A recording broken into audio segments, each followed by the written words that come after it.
बोलिए जय अम्बे माँ की। माँ के 90वें स्वरूप माँ सिद्धिदात्री जी की कथा। पौराणिक कथाओं के अनुसार जब ब्रह्मांड पूरी तरह से अंधेरे से भरा हुआ था, एक विशाल शून्य था। दुनिया में कहीं भी किसी प्रकार का कोई संकेत नहीं था। तब उस अंधकार से भरे हुए ब्रह्मांड में ऊर्जा का एक छोटा सा पुंज प्रकट हुआ। देखते ही देखते उस पुंज का प्रकाश चारों ओर फैलने लगा। फिर उस प्रकाश के पुंज ने आकार लेना शुरू किया। अंत में वह एक दिव्य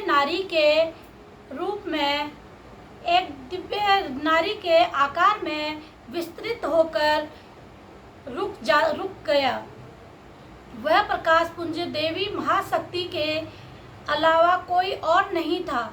सर्वोच्च शक्ति ने प्रकट होकर त्रिदेवों ब्रह्मा, विष्णु और शिवजी को अपने तेज से उत्पन्न किया और तीनों देवों को इस सृष्टि को सुचारू रूप से चलाने के लिए अपने अपने कर्तव्यों के निर्वाह के लिए आत्मचिंतन करने को कहा।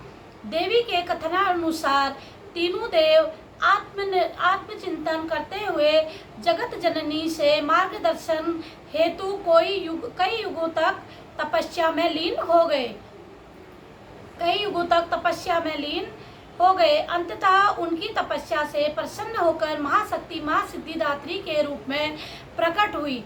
देवी माँ सिद्धिदात्री ने ब्रह्मा जी महाशक्ति माँ सिद्धिदात्री के रूप में प्रकट हुई। देवी माँ सिद्धिदात्री ने ब्रह्मा जी को सरस्वती जी, विष्णु जी को लक्ष्मी जी और महादेव जी को आदि शक्ति प्रदान किया। माँ सिद्धिदात्री ने ब्रह्मा जी को सृष्टि की रचना का भार सौंप दिया, विष्णु जी को सृष्टि के पालन का कार्य दे दिया और महादेव को समय आने पर सृष्टि के संहार का भार सौंप दिया। माँ सिद्धिदात्री ने तीनों देवों को बताया कि उनकी शक्तियाँ उनकी पत्नियों में है जो उनके कार्य निर्वाह में उनकी सहायता करेंगी। उन्होंने त्रिदेव को दिव्य चमत्कारी शक्तियाँ भी प्रदान की, जिससे वो अपने कर्तव्य को पूरा करने में सक्षम हो सके। देवी ने उन्हें 8 अलौकिक शक्तियाँ प्रदान की।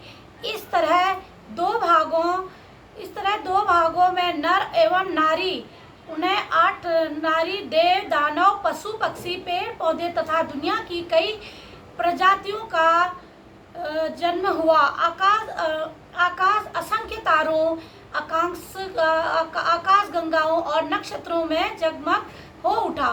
पृथ्वी पर महासागर, नदियाँ, पर्वत, वनस्पति और जीवों की उत्पत्ति हुई। इन प्रकार माँ सिद्धिदात्री की कृपा से सृष्टि की रचना हुई, पालनहार और संहार का कार्य संचालित हुआ। एक अन्य कथा के अनुसार जब पृथ्वी पर दानव महिषासुर का उत्पात बहुत बढ़ गया था, तो सभी देवता ब्रह्मा, विष्णु और महेश की शरण में गए।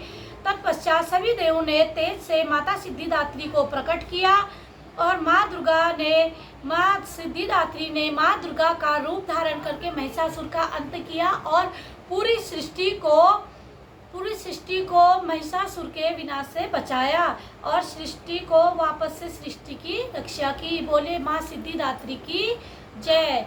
माँ के 9 रूपों के नवरात्रों का आज समापन होता है। आप सभी को नवरात्रि की बहुत बहुत बधाई और शुभकामनाएं। आप सभी के घर में सुख, समृद्धि और संतोष आए। जय माँ अम्बे, जय माँ भवानी।